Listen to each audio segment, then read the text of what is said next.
join me in, first of all, thanking Taiko Arts Midwest for that terrific performance.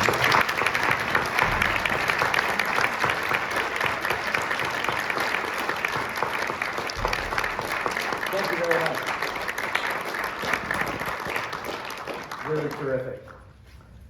Well, good evening to everyone. My name is Satu LeMay. I'm the Vice President of the East-West Center, and I'm absolutely delighted to be here for this program today. I'm based in Washington, D.C., and the East-West Center is headquartered in Hawaii.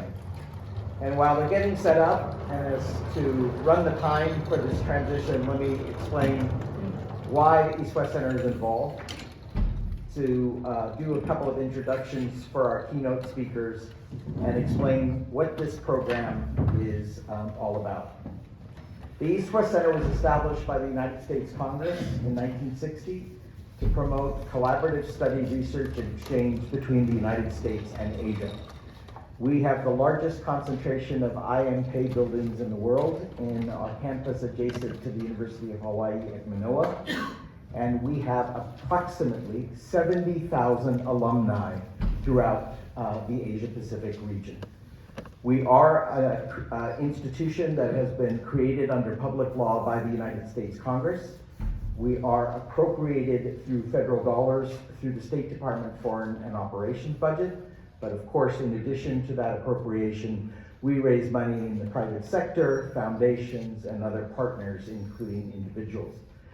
And the reason we are collaborating and very happy with Ambassador Yamada, the Embassy of Japan, and our particular colleague at the Embassy of Japan, Ms. Tomoko Nakamura, and also, of course, here in Minnesota with the Japan-America Society of Minnesota, is a real delight because we have one of our initiatives is called Asia Matters for America, America Matters for Asia. And you will see in your materials for this program a publication called Japan Matters for America and America Matters for Japan, which maps out the way in which Japan intersect and relate to each other across every US state and congressional district. And I can say, having done these publications and analyses on Japan and many other countries across the Indo-Pacific, that there is no country in the region which has the breadth, depth, and range of relationships across US states and congressional districts as Japan.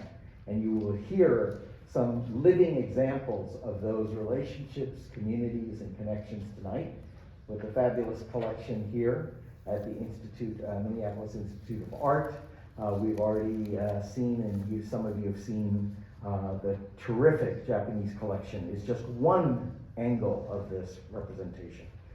And so people have asked me in the course of meeting some folks on the sidelines before this event, why are you here? What is the East-West Center, and why is this program? So I'll try to explain to you why we do these programs. We just did one in North Carolina. Later this month, we'll be doing one in Iowa, and we do these programs not only in the region, but across the United States. Now, it gives me absolute great pleasure to have a set of keynote remarks from three very distinguished speakers. You have their full biographies and backgrounds. Our first speaker, I'm very delighted, is a person who represents these kind of long-running, long and deep connections with the United States. A graduate of Carleton College, first assigned in his first post abroad for the Gaimusho to Washington, D.C. at the Embassy of Japan, and now returned as ambassador many years later. Absolute great pleasure and delight to invite the distinguished diplomat, Ambassador Yamada, please. And good evening, everyone. I'm delighted to be here, joining you. And in many ways, it feels like a homecoming for me, as was introduced. I first came to Minnesota in 1987, a year after I joined the Japanese Ministry of Foreign Affairs. And at that time, my mission was twofold: to learn the language and to understand this country, the United States. And I thought the best way to do that was to attend a liberal arts college. So I chose Carleton, a very small liberal arts college in the heartland of the United States, where I lived and studied for 2 years. And through that experience, I came to realize that there are many things Japanese people and Minnesotans have in common than most people think. We both love the outdoors, and we both respect hard work, and we both have a reputation for treating people politely. In Japanese, we call it omotenashi, and Americans know it as Minnesota nice. So in whatever language, it says something very good about the value we share. So thank you very much for welcoming me so warmly, then and also now. So for tonight's event, first let me thank Satu Imaie of the East-West Center, and Bob Luck of Japan American Society of Minnesota, and also this Minneapolis Institute of Art for hosting us tonight. And this amazing museum, founded by 25 private citizens, is a home to, I just heard, 8,500 pieces of Japanese art.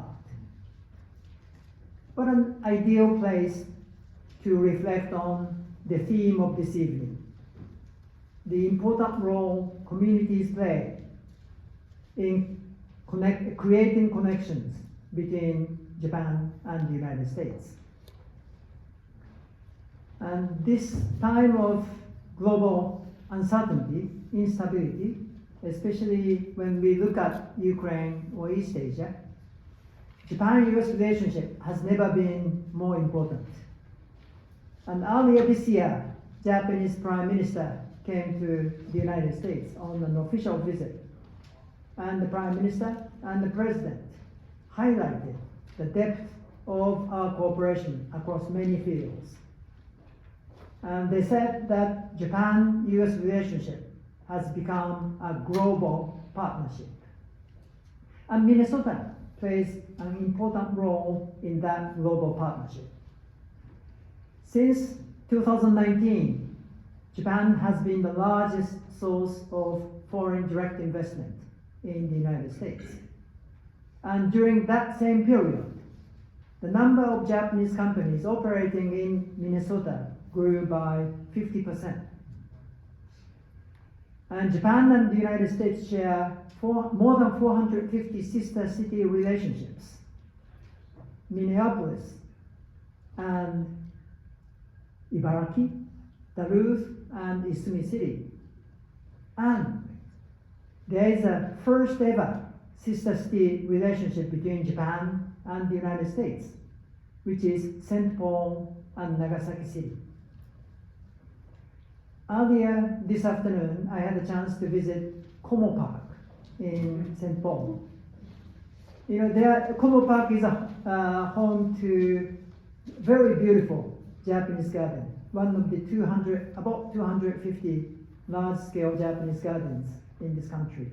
And that Japanese garden at Como Park is the symbol of the sister city relationship between Nagasaki and St. Paul. And I believe the core of this global partnership is the strong ties between our two peoples, Japanese people and American people.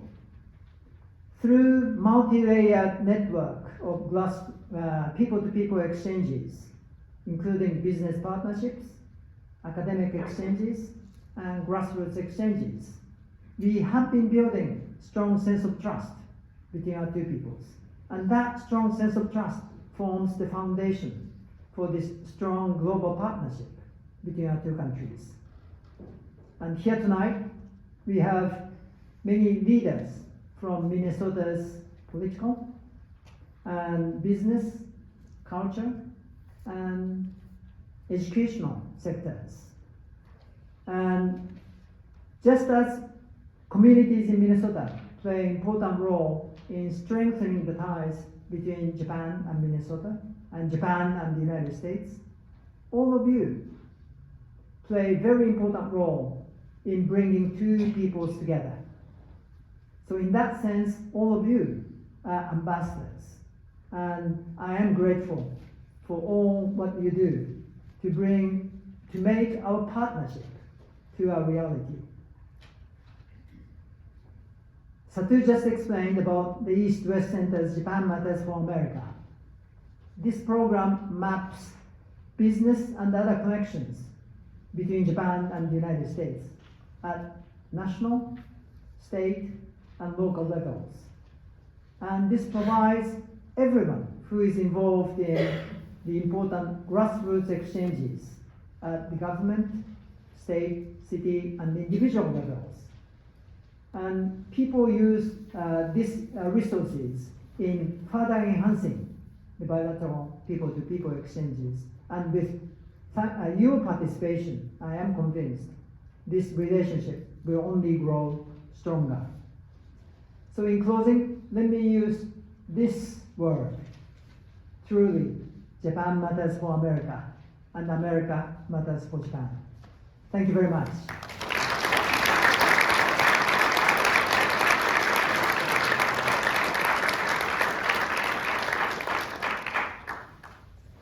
Well, every time I hear Ambassador Yamada, I think he can't top the previous inspirational and meaningful, substantive speech in a short time, but he does every time. Thank you, Ambassador, for traveling here, and thank you so much for you and your staff's support for this program.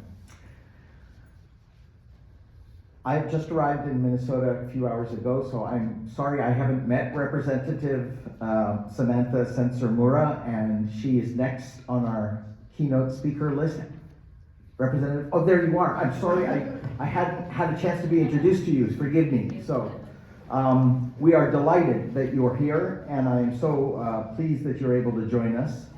For those of you who have not, like me just now, meeting Representative, she, of course, is a fourth-generation Japanese American, plays an important role in your state's representative body, and is particularly active in looking at issues related to anti-discrimination and racial discrimination in the state legislature.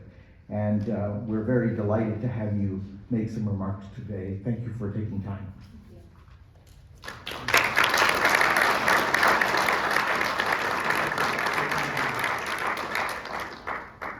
Good evening and konbanwa. My name is Samantha Sensimura, and I'm proud to represent District 63A, part of South Minneapolis. I'm not sure which direction, but somewhere close by in the Minnesota State Legislature. I'm also really proud and honored as a fourth-generation Japanese American, as a Yonsei, to be the first Japanese American elected to the Minnesota Legislature.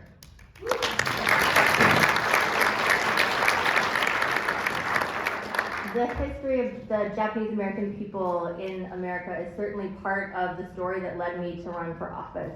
My grandparents, along with 120,000 other Japanese Americans, were interned during World War II. And I think as Japanese Americans, that gives us a very unique perspective on how important who is in government and the decisions they make can be. You know, with the stroke of a pen, with an executive order, a president changed the trajectory, legacy, the history of my family here in America. You know, businesses were lost, culture was lost, families were torn apart, all really on the basis of misconception, stereotype. And I think that holding that history and bringing that history forward is incredibly important to the work that I do today in the Minnesota Legislature and the work that we can do as a country. You know, I think it's especially important at this moment to lift up that history when we do hear, you know, political leaders continuing anti-immigrant rhetoric. We know what happens when communities are dehumanized, and we know how that can lead to really wrong decisions, imprisonment, discrimination, and that is definitely, you know, part of the work that I try to combat at the Minnesota Legislature. A key way that I think is really important to do that is through education. And I was very proud to be the lead author of the Minnesota Legislature for the Ethnic Studies for All bill last session, which will ensure that students across our state have access to ethnic studies curriculum, to be able to see themselves in a curriculum, to learn about diverse histories and stories, and to really be given an honest and accurate understanding and version of the history of our country. You know, I talk about my grandparents, my grandmother and my grandfather. They spent their high school years in an internment camp, right? Being taught that there was something wrong with their culture, with their language, with their religion. My father spent his high school years in a classroom that didn't talk about the internment camps, right? That didn't talk about that part of history. And I myself had an education that wasn't that different. And so when I think about, you know, the education that I want for my son and for future generations, it is to really have that balanced look at history, right? To really be able to hold multiple stories, you know, and I think a part of that is even talking about the stories that are very unique to here to Minnesota. You know, I know that I think tomorrow the ambassador will get to, and I'm excited to join you on this tour of Fort Snelling and to be able to learn about the work of some of the Japanese American code breakers during World War II, and the really unique and rich history that we actually have of the Japanese American people here in Minnesota, you know, and the code breakers that helped America during that war. That's a story of our state, right, that is decades old, that is not taught in our history books, and that I think absolutely needs to be uplifted. The last thing I'll end with is that being a state legislator, one of the really delightful things has been to actually learn about the continued relationship and the continued importance of Japan in Minnesota. So last year I got to go on a delegation trip with our governor, now vice presidential candidate, Governor Walz, to Minnesota because I sit on the agriculture committee at the state, and Japan is actually one of the largest agricultural trading partners for Minnesota. So I got to take a trip with a bunch of Minnesota farmers to Japan, and I got to see some of what the ambassador spoke about of, I think, some unlikely commonalities between Minnesotans and Japanese, you know, from kind of small cultural things. I think we both have Minnesotan people and Japanese people have a humbleness toward, you know, about them. I saw many a time where a Japanese individual was trying to hold the door for a Minnesotan, and they couldn't figure out who was going to go first because they're trying to be so polite to one another. But I think there's also some deeper values, right, that are similar. I think a real respect for family, a real humbleness. And I think when we think about some of the challenges that we as a state are facing, right? Many younger folks who are coming into the cities, leaving rural areas, an agriculture economy that we're really worried about, a declining aging population. We share those struggles, right? And I think there's a lot that we can continue to learn from each other. So welcome, Ambassador. Thank you so much for joining. You know, I will say that it's very fun to see the new Minnesotan flag and the Japan flag next to each other. I think they look nice together, much better than our previous flag would have looked next to the Japan flag, you know, and I know that one of the themes of tonight is Japan matters for America and America matters for Japan, and I would just end with saying Japan and Japanese Americans absolutely do matter for Minnesota. So thank you for being here.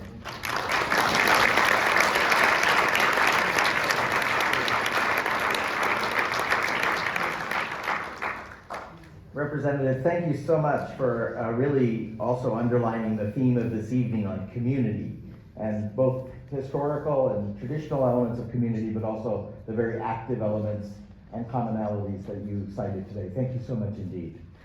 Our last keynote speaker today, we're very fortunate to have with us the president of the Japan America Society of Minnesota, Bob Luck, and you'll know from his background that he's been a longtime resident in Japan. I think it was 25 years, if I recall correctly from your bio. Lots of company work for Minnesota companies and other companies in Japan. An avid, also like Ambassador Yamada, outdoors person who is continuing, just finished a book on guiding us on hiking and trout fishing, etc. And so delighted to have Mr. Bob Luck address us as well. Thank you.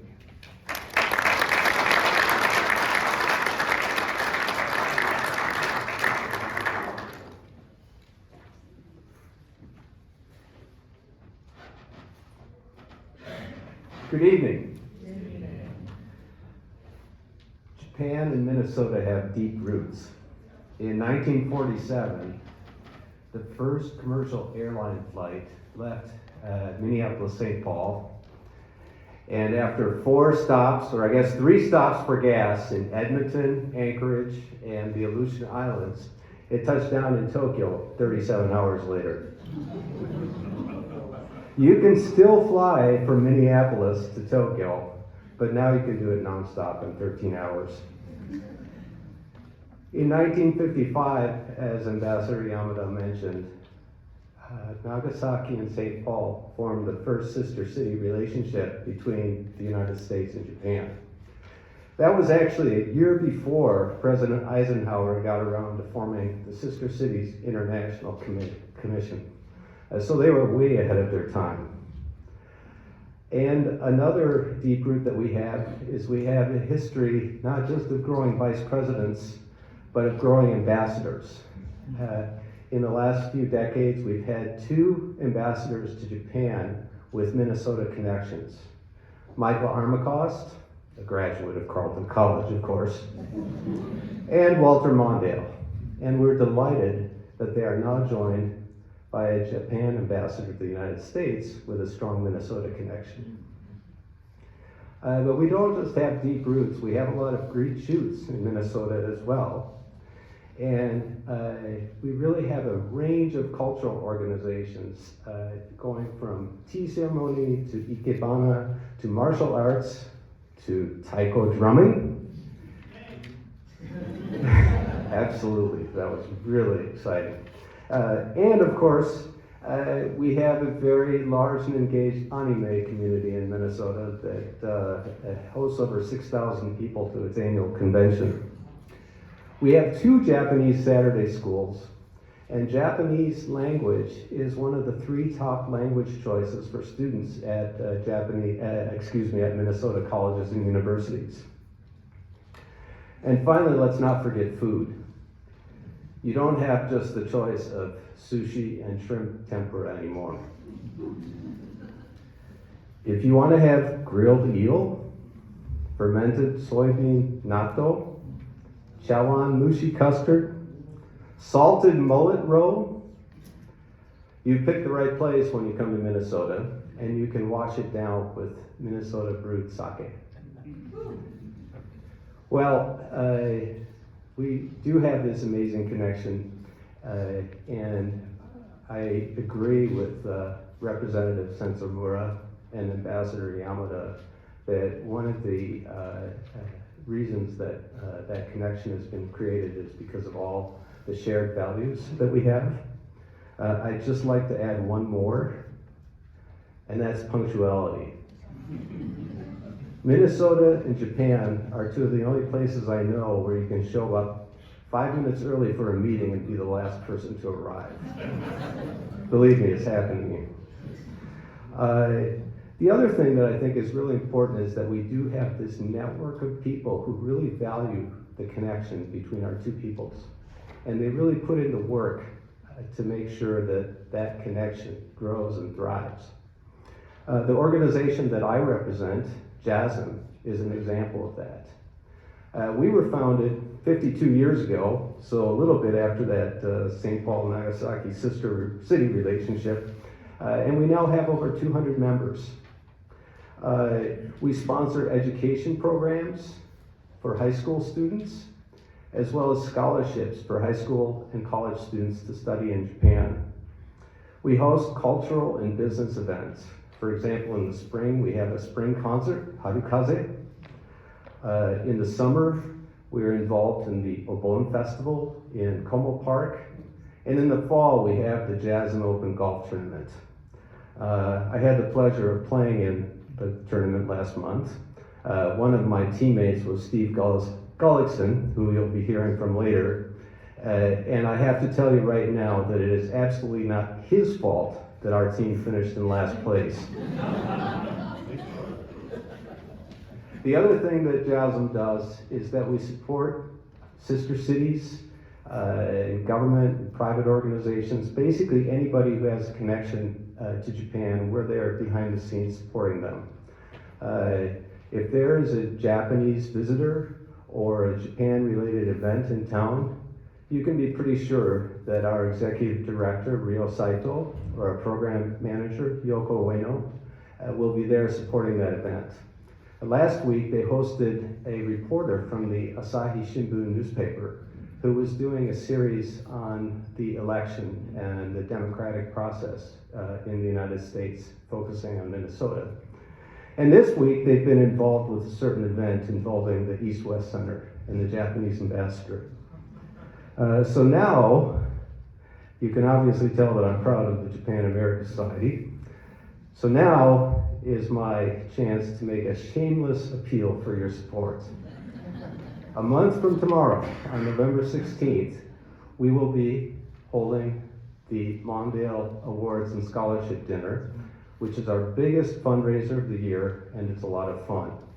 I think you got a very small piece of paper with a QR code, and if you are able to, we'd love it if you could buy a ticket to the gala, join our online silent auction, and we hope to see you there. So anyway, thank you very much to the East-West Center for organizing this event. Thank you to Ambassador Yamada for making the trip from Washington. And thanks to all of you for coming tonight.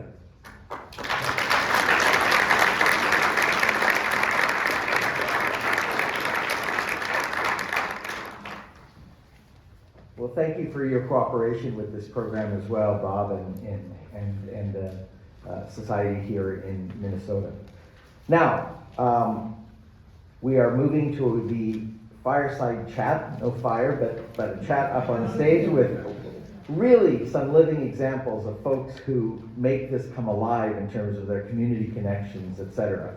And I'd like them to invite them to please join me up here on the stage for a kind of very informal roundtable discussion. Steve Gullickson, president of MJK, Bob Sinner, president of SB&B Foods, Dr. Matthew Welch, deputy director and chief curator, Minneapolis Institute of Art, and Arthur Mitchell, chair and associate professor of Asian languages and cultures at Macalester. And while they do so, let me share with you the two connections I have with Japan. Because everyone has been talking about Japan connections, and I too have a special place for Japan in my life. One is, I immigrated as a 5-year-old from India. And speaking about roots, the route was Mumbai, Bangkok, Tokyo, to my first port of entry, Honolulu. And the Japan connection was an inauspicious one initially, because as my grandmother told me before she passed, my twin brother and I had to spend one night in order to catch the flight to Honolulu and then onward to meet my parents in Seattle. They had left us in India because usual immigrant story. No money, etc. So they left us with our grandparents. And we were, at the time, vegetarian. And so we thought rice and peas would be the perfect evening meal. But it was Japanese rice. And we were unaccustomed to Japanese rice. So we had a very difficult time. The more auspicious story is many decades later, I was a Middle East specialist at Georgetown University working in the nuclear energy business. And I got a chance to go to Tokyo, and I was assigned for a 10-month fellowship at the Foreign Ministry, the Daimosho's external institute, the Japan Institute of International Affairs, Nihon Kokusai Mondai Kenkyu. And I was a researcher there. I'd never set foot in Asia in my life, never in Japan certainly. And those 10 months became 3 years, and I abandoned my career in the energy business and in the Middle East to work on Asia. And so for that is the kind of connection that I would just like to share before we go to the panel. Thank you.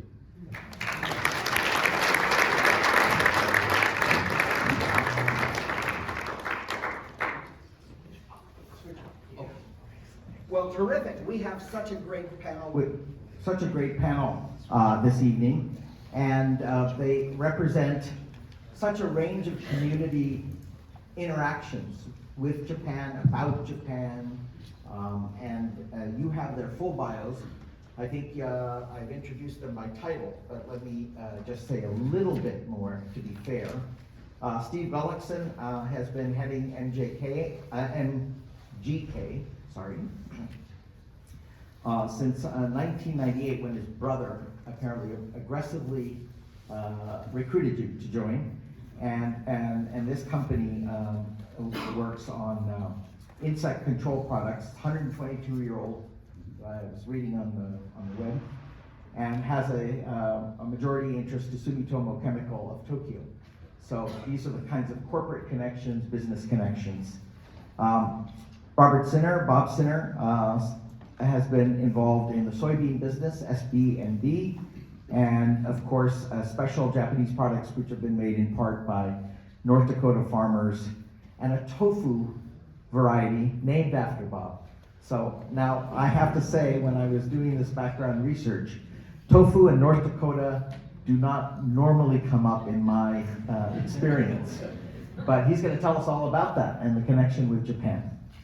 We have Matthew Welch, as I mentioned, he's the curator here of this fabulous 8,500 article collection on Japan.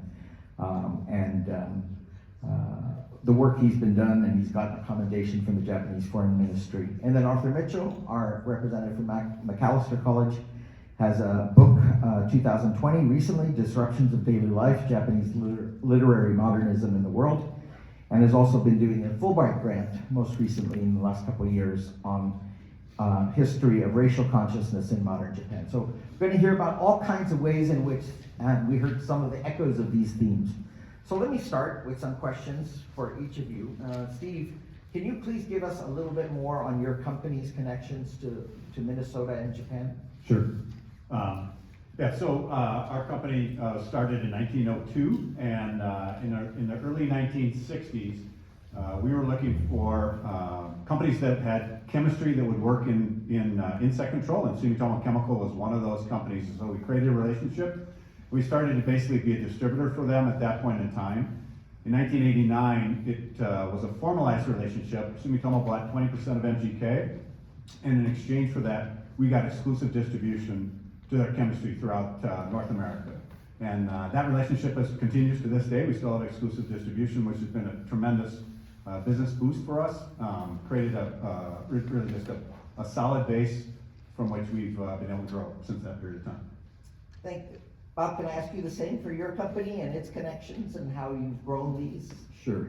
I'm a fourth generation farmer in North Dakota and served on the National Soybean Board, and my peers had elected me to chair the International Promotions Committee.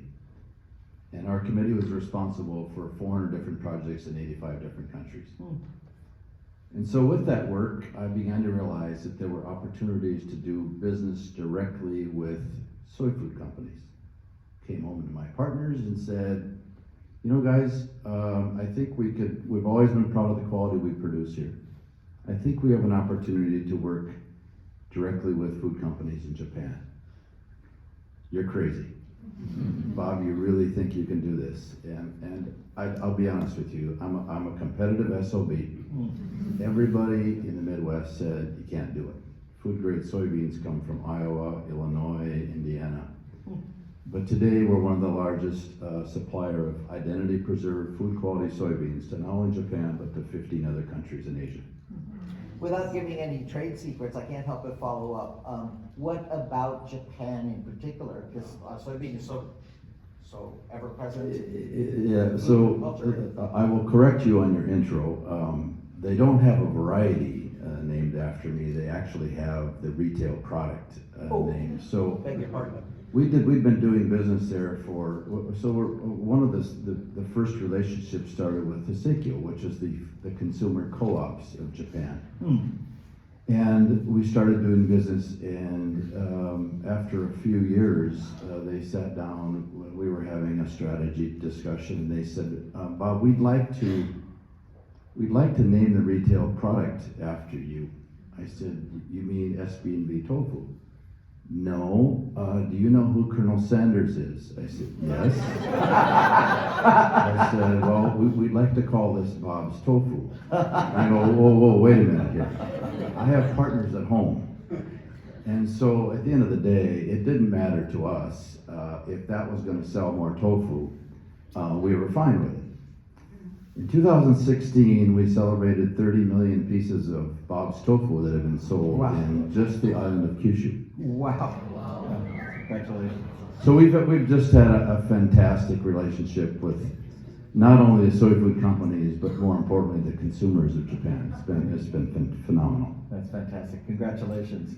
I think, so you're planning to open restaurants built around this as well? Well, that Next has step? kind of migrated in from Bob's Tofu to Bob's Bread and Bob's Natto and different things. So it's so extremely humbling. Yeah. I think Bob's natto is indeed takes some getting used to, but fantastic. Can't wait to try it. Dr. Welch, here we are in your home. Thank you so much again for this bounty of Japanese art and culture.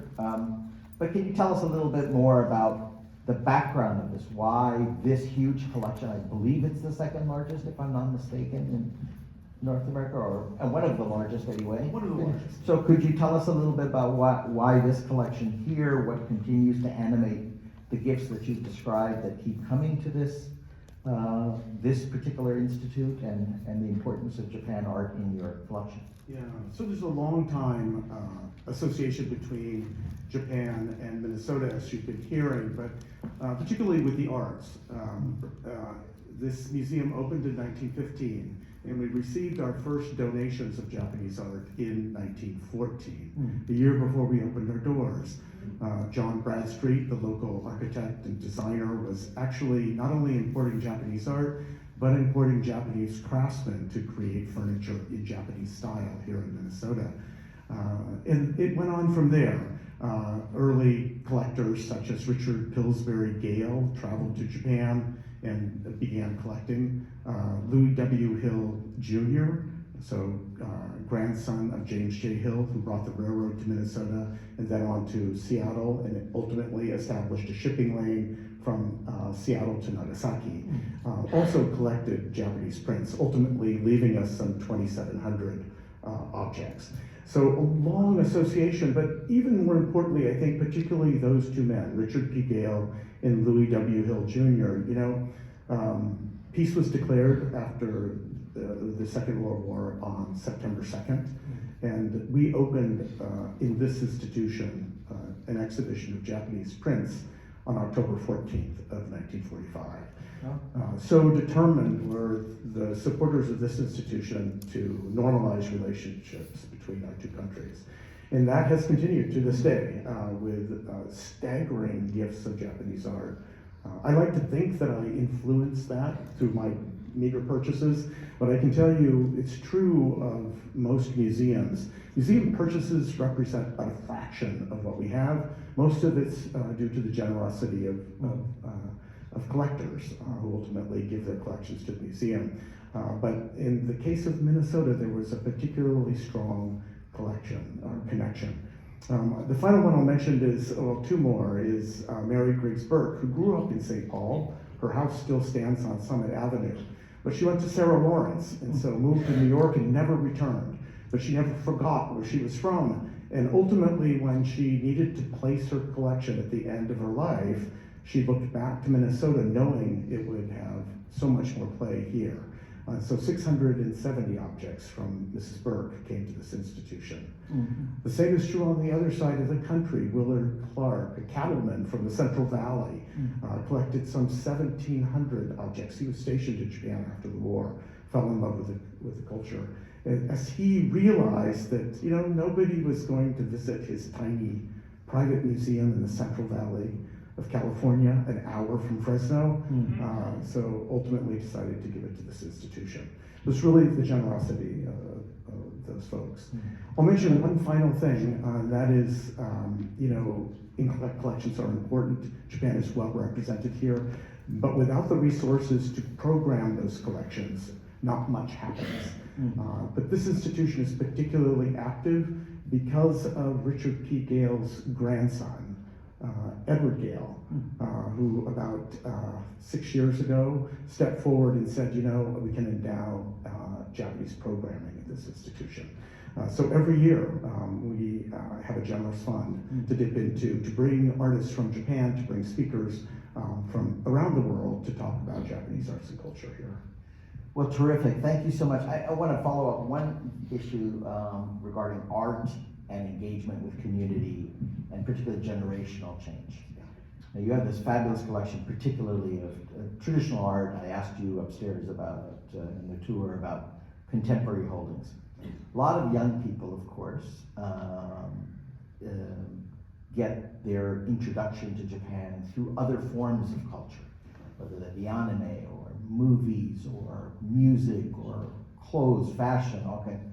How do you, as a person who holds art collections, large bodies of which are traditional art, historical art, religious-based art, how do we make the segue to attract, as my classical musician friends are seeking to get more ears in from the younger generation to adapt their specialties? How would you advise we do that? So this is the job of the curator. This is the creativity of the curator to make those connections and to really establish relevancy. So give an example. I did an exhibition a few years ago called Edo Pop. And what people don't understand or don't realize is when you think of ukiyo-e, you often think of images of kabuki actors and beautiful women in Japan's Edo period, but that was the pop art of the day. That was the déclassé art for the common person. Those were the popular heroes. And that tradition plays forward even to today, right? We can see those parallels in artworks that are created with manga artists, for example. So in the style actually is incredibly similar. It's not so hard, to tell you the truth, to make those connections between historic pieces of art and their relevancy today. Well, let's turn to our colleague from the university, McAllister. Can you tell us a little bit, I mean, I know you're specialized on Japan, but tell us a little bit about McAllister. We know Carlton's connections. Mr. Omikos with Ambassador Yamada. Tell us a little bit about McAllister's connections and your own work. Hi, can you hear me? Yes. Thank you very much. I grew up in New York and came out here to teach about 12 years ago. I was new to the Midwest and a little bit new to McAllister. But one thing that I found, it's really grown into a fascination with me, the work of teaching.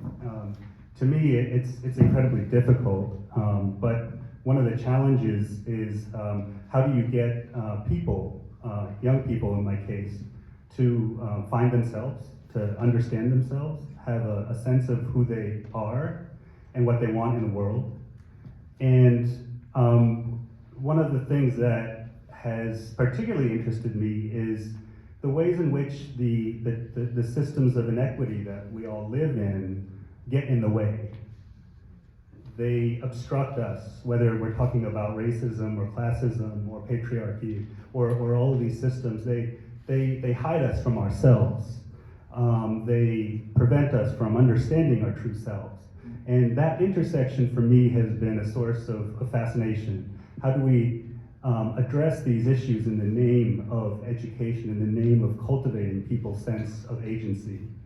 And it has been a mission that I think has been supported and embraced by McAllister College. I feel lucky to be able to teach there because I have not just tolerated this type of approach, but it's really sort of welcomed and supported.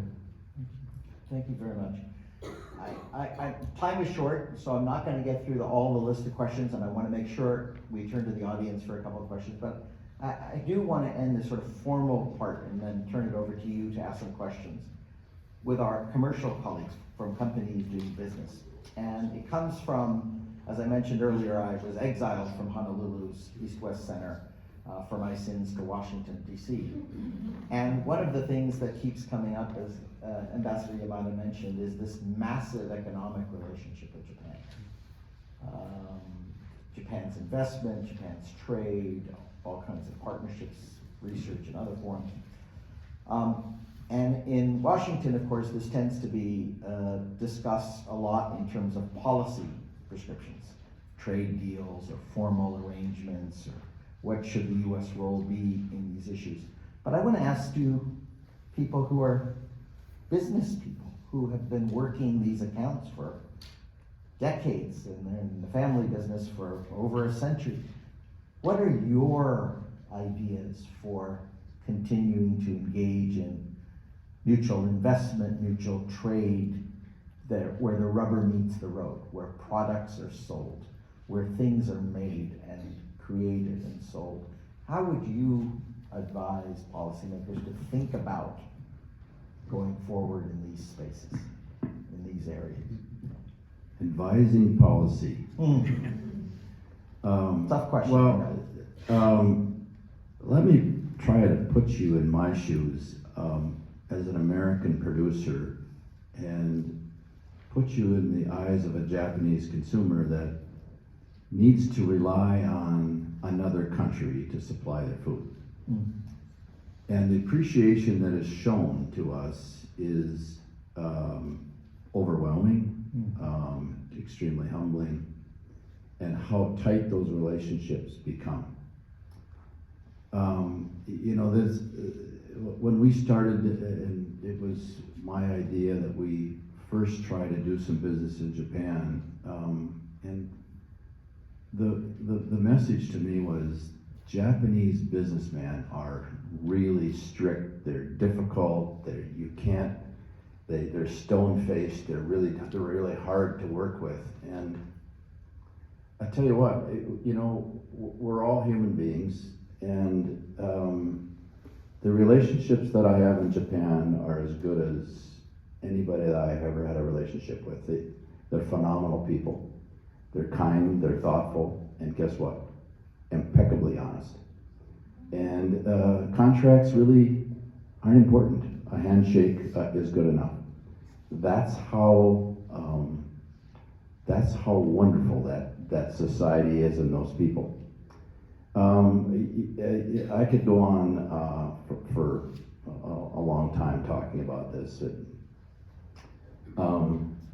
We work with the largest natto companies, the largest tofu companies, and by the way, in 3 weeks I'm going back to Japan to celebrate the funeral of Yamada Foods senior president that passed away just recently. So they've become close friends, and you know, you come back to your original question of policy. God, you've got to embrace your partners and make sure that we have good trade relations and listen to our partners.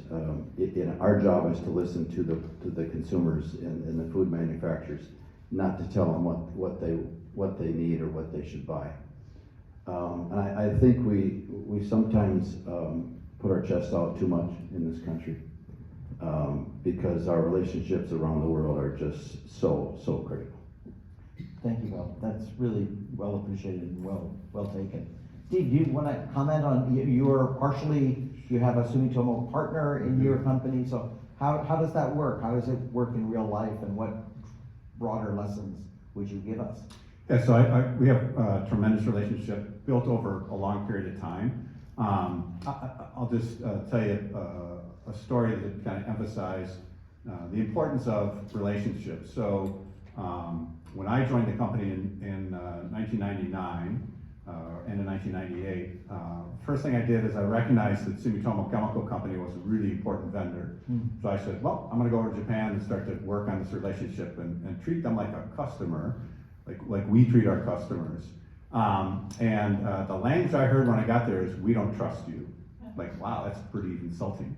What I didn't understand is what they meant by trust is we don't know you.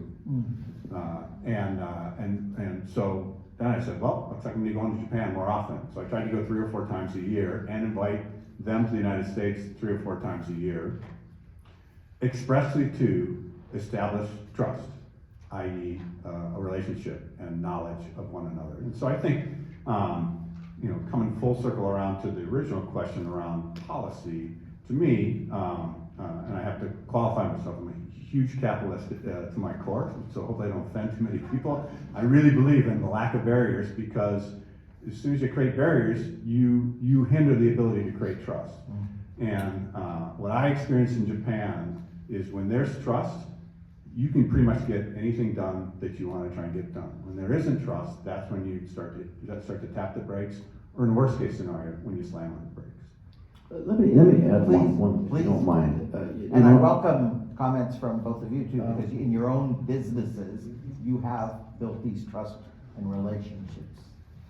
I was asked at a conference, I don't know, a year or two ago in Fargo. We had 200-300 people there, and they asked me how business has changed, you know, with social media, how fast we can communicate with email, and it used to be fax machines, and before that was just a phone call, but and how that changes business. I thought about that for a minute, because, you know, we all know how fast an email will work, or Snapchat, or WhatsApp, or all the different types of communication. I remind you of something. You cannot replace that face-to-face importance of building a relationship. You can't build a relationship with emails and social media. I think the kids maybe need to be reminded of that as well. But it's so important. Steve talked about getting on a plane and going over. And we are just routinely doing that with customers around Asia as well as Japan. And guess what? They reciprocated. They're here from Labor Day until middle of October, just recently. In fact, they're coming back. Someone's here every day from Asia. They wanted to see what the harvest looks like, what the quality of the crop's going to be. And it's just, it's extremely rewarding. Thank you, Bob. Arthur, I mean, you're working on issues of race and ethnicity and getting young people to engage not only in Japan, but in education and global connections. How does this play out, this relationship and trust building that you're doing, which is the first step in understanding each other? Yeah, thank you. I do something a little strange in my class. I do teach classes on Japanese film and animation and Japanese literature, and we certainly read them and watch them. But one thing I tell my students is that despite what you may have come here to do, we're not going to be learning about Japanese people.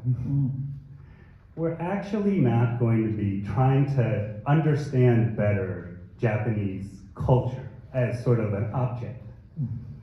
And I think it sort of disorients them a little bit at first. And I have to reassure them that, you know, we're going to be reading these texts and watching these films and engaging with them in depth. And we're going to be aware of the context, of the historical context, of the cultural context, right? The political context. But the purpose is to really think about what that object, whether it's a film or a book, what does it have to teach us about ourselves, of how we can grow as individuals? How does it serve the purposes of getting to know ourselves much better? And I know it's a little bit far afield, but I wonder if there's like an analogy to you know, what you do when you go and you visit and you shake hands and you talk to your counterparts and partners in Japan. That it's sort of trying to get beyond the looking at each other and getting to a place where you can have a relationship of communication and learning. And so that it's not this sort of, looking, and it's more sort of talking. I wonder if there's a connection there. No, I really appreciate that, because it sounds like that's what our business colleagues have built, is not one step removed, but with. And so that's very helpful indeed. Please. Yeah, so I completely I hope you're ready agree. with your questions. I'll give you some time. You know, the objects that we hold here certainly have that possibility. People come here to look, but if we're successful in what we're doing, you know, the objects, of course, are beautiful, but they hold a kind of meaning beyond their beauty, and that is they represent the sort of hopes and aspirations of a people at a particular time, particular place, a particular point in history. And if we're successful, we're able to dig beneath the surface in the way that you're describing and describe why these things were made, what they suggested, why they were valued, why they fell from favor sometimes, and why they maybe reemerged. So, you know, that's really the work of a curator. That's what we do here, is we take these objects that, you know, are certainly lovely to look at, and you can sort of breeze through the galleries and enjoy them in that way.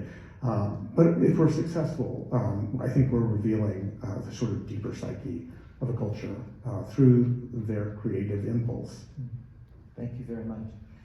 This is why I love these programs around the country, because they really do bring the best of folks involved in a range of different issues together to talk about these connections, communities, relationships, and trust.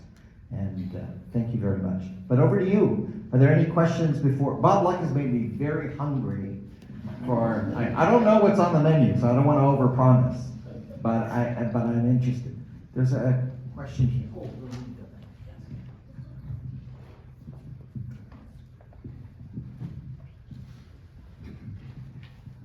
I'm very interested in the agriculture aspect of this relationship.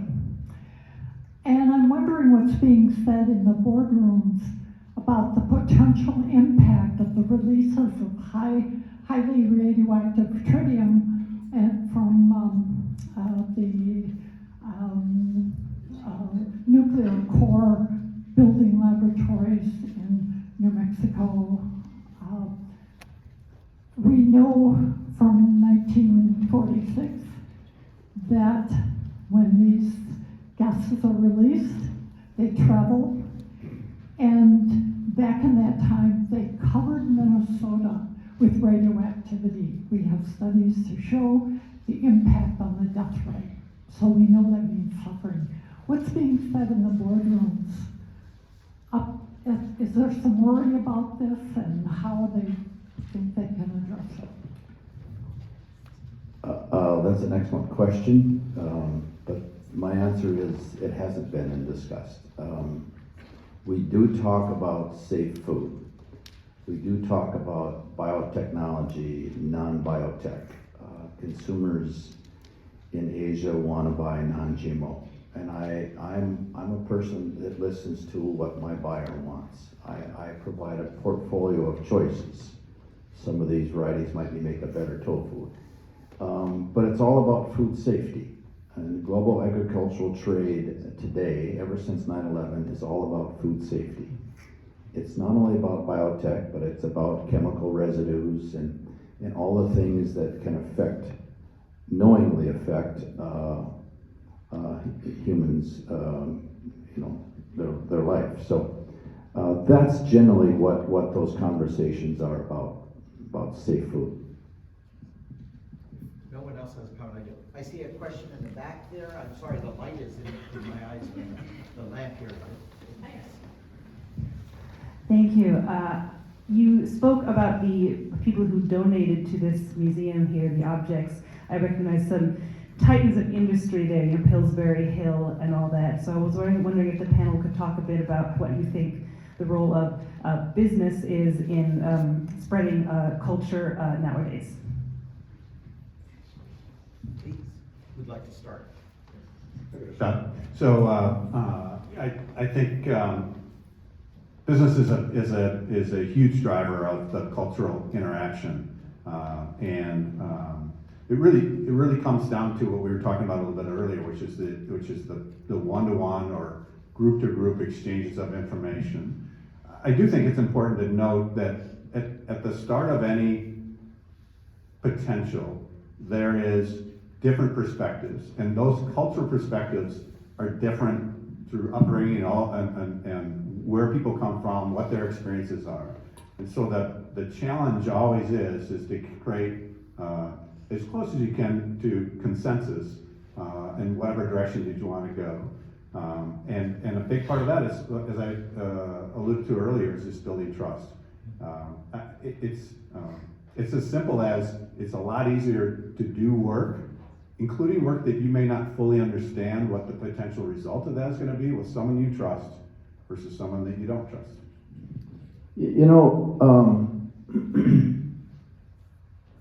As our business has expanded, and I mentioned, I think we contract with producers. Now we're asking these producers to raise a certain variety of soybeans that's going to be sold overseas. And other than that relationship with me or our company, they really didn't have or don't have a real appreciation for the business as much as we do. So we started a program about 10 years ago, maybe a little more than that, of taking producers to our customers. Our first trip was to Japan. We took 17 farmers. Some of them brought their wives. And we spent a week in Japan meeting the soy food companies, did a little bit of cultural things, a little sightseeing, and to a T, every one of them. And this has happened on every single trip we've taken. Best vacation we've ever had, Bob. Not only was this a vacation for my wife and I, but we really have an appreciation for what we're doing. It's farming with a purpose. It's production with a purpose. We know where our soybeans are going. We know what we're producing is going for food. And seeing the appreciation and the understanding, and as I talked to, because all of these companies in Asia need to rely on, guess what? The U.S., safest food on the planet, and the biggest supply of food on the planet. So we need to be humble about that and appreciate our customers. But that has really, I think, helped the understanding and helped our business grow, because these farmers, next year they want to grow, right? They want to be involved in this. So it's been a great program. Well, as our banner says, it's a panel and networking reception, and we want to get to the networking reception. Thanks. So I do want to close this panel and thank each of you for your really terrifically insightful, grounded, and sincere views. And they really do echo what Ambassador Yamada said at the start when he talked about the relationships, and trust were the two words in which he talked about the Minnesota-Japan relationship. And I think this is really a testament to those continuity of those themes. And as we adjourn to the reception and networking, because I know we do have limitations on how long we can be in the Art Institute, et cetera, and I'm very mindful of your hospitality and not getting kicked out into the cold, I might add. I want to thank all of you, because you took time out of your day at the beginning of a week to be here, and it is a great testament to Minnesota life, to U.S.-Japan relations, and to the interest and connections of Japan in this fair city. And I also want to, before we lose this opportunity, to thank my colleagues at the East-West Center, particularly Zoe Weaver-Lee, who is our social media manager, as well as our events coordinator. She does multiple things, expert on Asia as well. And Amy Nummer, who I don't see now in the light, in the bright light. Oh, there she is, Amy, who is from Minnesota.